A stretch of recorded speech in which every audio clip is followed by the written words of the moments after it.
jógee fi nga xamee ni moo di salle boobu di Rahma Damba mais il n'est pas encore là on le voit pas encore dafa biddanti ça c'est du jamais vu ah.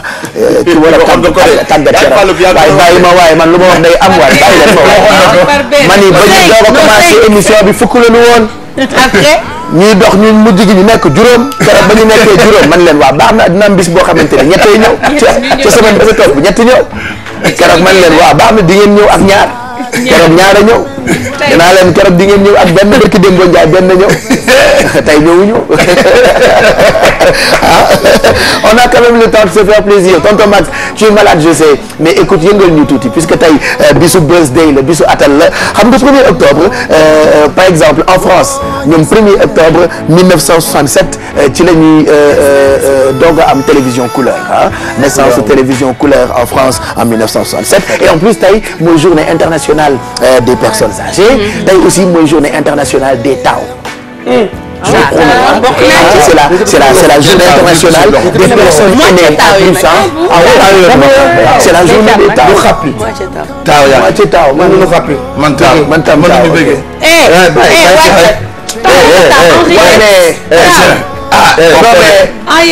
non mais c'est à nous donc je sais que mon père ne va pas appeler il est à la Mecque du woote télé bi bu dëgg akama ñemee weddi sama baay ba peut-être man rek ah Mali tey c'est la journée des taw et je promets que c'est une journée officielle même hein journée des personnes âgées journée internationale des personnes aînées hein comme quoi taw dañu ko war a jox cër ah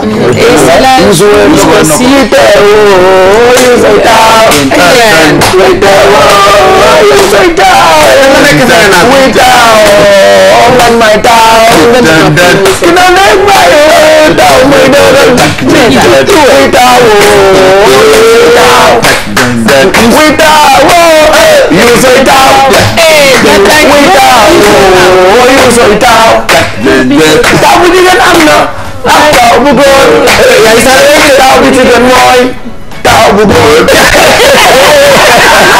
parce que jigéen ne jamais kilifa chez nous en Afrique selon la tradition même bu fekkee jigéen nga sa rakk nekk góor sa kilifa lay nekk donc taw bu jigéen am na mais taw bu góor mooy original taw moi je déteste les taw parce que je voulais être taw c'est ça mais moi j'ai un grand frère suñu taw par exemple il est tellement gentil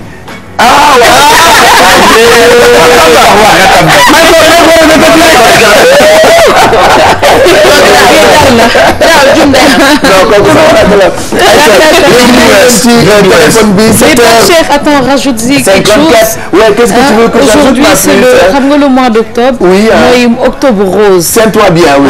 Parce que moi, d'habitude, bu fekkee ne cancer yi am ak yooyu, c'est pour permettre aux femmes et tout ça ñuy dem ñuy wàññi seen prix ñu mun a def ay diagnostic. C'est le mois d'octobre rose. Journée cancer. Donc tout le mois d'octobre ba fin du mois bi boo demee di nga def ñu diagnostic def la ay mammographie et tout ça. Et vraiment ah oui non. Chaque année on le fait.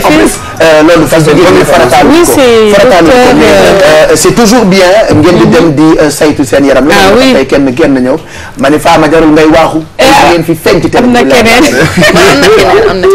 venez vous installer directement allez venez vous déshabiller ici pour le sport quand même on a trouvé tout de suite parce qu'on a plus assez de temps il est 7h55 Faty Dieng taxaw na ba noppi pour journal 8h bi faites vite hein allez plus vite on accélère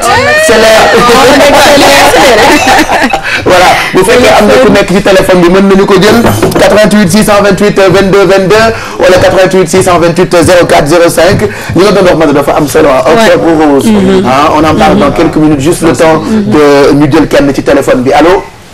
waaw salaamaaleykum. maaleykum salaam. waa Pape Cheikh ça va. bien. waaye ki de sa doomu baay moo lay woo. Diallo Diéry. ouais. aduna amul solo. aduna amul solo. non man nag tata dégg chimère mooy sama bàjjen. nan yamal ci bàjjen rek. waaw kii de. yamal ci bàjjen rek pas de tata dégg mooy sama yaay. non bàjjen la wax. moi je la partage pas. bah je sais bien. moi je partage pas ta bàjjen moo tax ma jël côté papa bi rek bàyyi la côté yaay bi. yamal foofu rek yamal ci saari ndaw yi bu dem ci yu gudd yi. nga ni nan Diallo nga tudd. pour te dire. donc boo gisee ma woote tey c'est très important pour moi. oui. donc tey damay woote souhaiter sama bopp joyeux anniversaire. c'est ton anniversaire. bravo. joyeux anniversaire. joyeux anniversaire. joyeux anniversaire. Madame Diallo.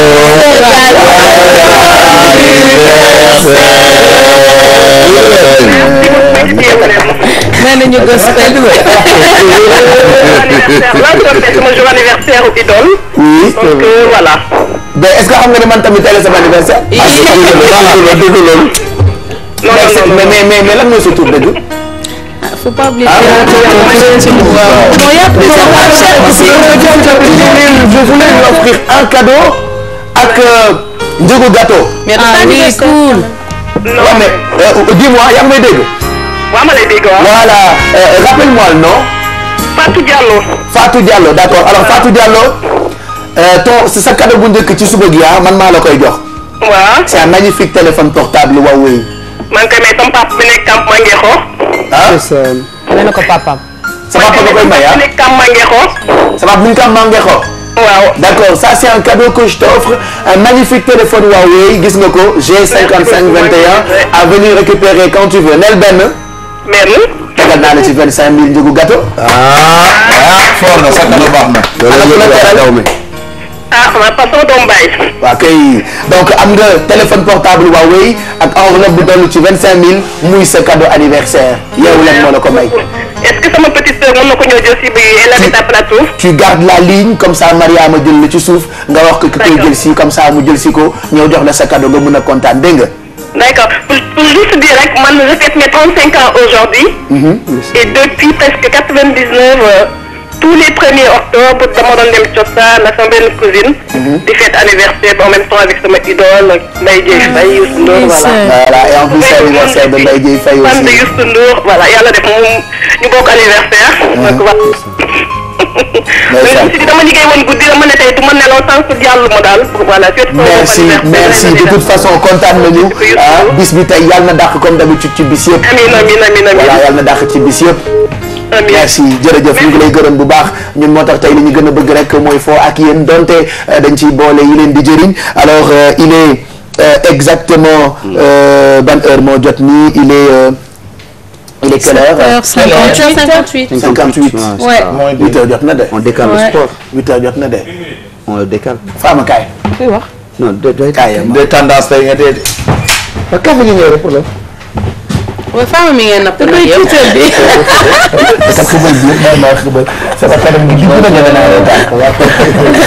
alors je vous présente waa Rahma Damba ñoom dañ daan teel a ñëw. dañoo miin du teel a ñëw mais quand même comme lu mënta ñàkk faaw mu am. xam naa coiffure am moo jël temps te dafa teel. donc c'est ça voilà ma def ko kii. def ay affaire wengal mais gis nga télé baaxul. télé baaxul ah c'est grave ah. télé baaxul ah léegi comme c'est-à-dire bi muy doo ko ñëw ci télé bi premier jour bi xam ndax yéen a ngi koy fàttali. ay baram la defoon. waaye xam naa 5 nit dañ ko xàmmee ci mbedd bi mu commencé di pees. waaw dafa.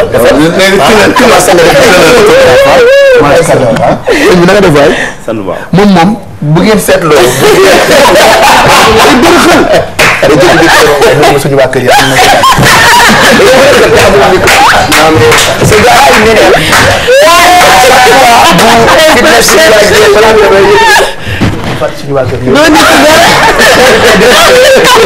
mais je dis vendredi yow la ñuy takkal micro comme ça nga wax. mais gis qu'on va faire comme on est obligé ñu def sport bi dañu koy bàyyi ba après journal bi ñu doog ko def parce que 8 heures jot na te après l'heure. Ce n'est plus l'heure. Ce n'est plus l'heure. Oui. Mais bon, puisque nous sommes au Sénégal, c'est la tolérance.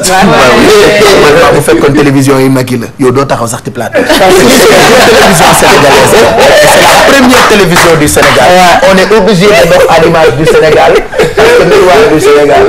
Alors bu doon France 2 la par exemple tu viens à cette heure-ci et puis écoute doo dugg on te dit non tu n'entres pas dans le plateau. Ah bon? Voilà. Il est trop tard. Mais puisque Télévision Futurs Médias mooy première chaîne de télévision africaine ah du sax sénégalaise mais africaine on est obligé de dox ci image du Sénégal je le rappelle encore parce que ñu ñooy miroir du Sénégal dañuy tolérance donc tolérance bi mooy masla bi mooy même si heure am bu passé dañu koy bëtal ba après journal bi donc il est 8 heures voici le journal.